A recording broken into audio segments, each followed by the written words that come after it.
ఎంత విలువైనదో ఈ వజ్రాయుధ లాంటి ఓటులు ఉన్న డిస్ట్రిక్ట్ ఆఫీసర్లు అందరికీ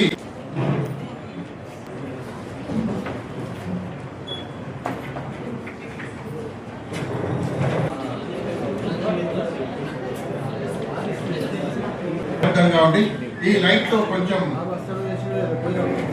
I extend my warmest greetings and heartfelt stakes in initiative. The special intensive revision of electoral rolls was initiated to ensure that every eligible elector in Bihar and is presently being smoothly conducted in 12.78%. In the year 2025, the Election Commission of India also successfully conducted ప్రజాస్వామ్యంపై విశ్వాసంతో మన దేశ ప్రజాస్వామ్య సాంప్రదాయాలను పక్షపాత ప్రశాంత మతం జాతి కులం వర్గం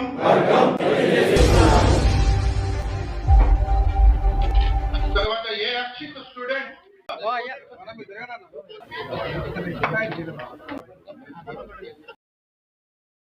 సో ఈరోజు మనం నేషనల్ ఓటర్స్ డే అనేది సెలబ్రేట్ చేసుకుంటున్నాం.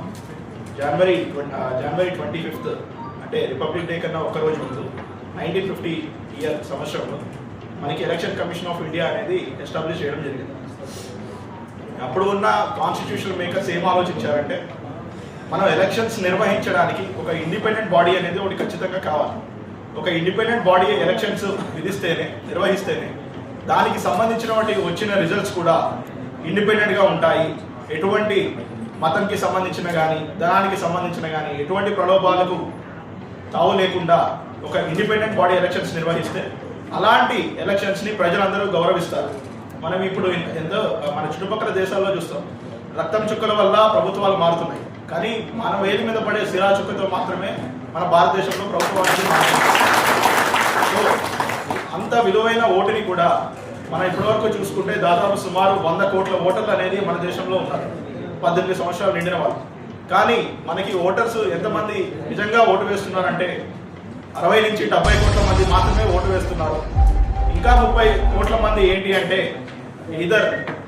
నా ఓటు వేస్తే ప్రభుత్వం ఏమీ మారకపోవచ్చు అనే ఇట్లాంటి ఆలోచనతో ఉంటున్నారు. అలాంటి వాళ్ళందరూ కూడా ఒక విషయాన్ని నేను గుర్తు చేస్తున్నాను, చాలా సీట్లలో కూడా 100 లోపు ఓట్లతోనే చాలా సీట్లు అనేవి కూడా మారడం జరిగాయి. సో ఎవరైతే ఇట్లా నా ఓటు వల్ల ఏం ప్రయోజనం ఉంటుందో వాళ్ళందరికీ కూడా ఈ విషయాన్ని ఆలోచించాలి. మీరు వేసే ఒక్క ఓటు కూడా గవర్నమెంట్ని ఇటు సైడ్ తీసుకొస్తుంది లేదా అటు సైడ్ అన్నా తీసుకోదు. సో అలాంటి యువ ఓటర్స్ కూడా సోషల్ మీడియాలో చాలా యాక్టివ్గా ఉంటారు, కానీ పోలింగ్ స్టేషన్లో ఇన్యాక్టివ్గా ఉంటారు. అలాంటి ఓటర్స్ కూడా యువ ఓటర్లు కూడా అందరూ రిజిస్టర్ చేసుకొని ఓటు వేయాలని కూడా నేను అందరూ మనస్ఫూర్తిగా కోరుకుంటున్నాను.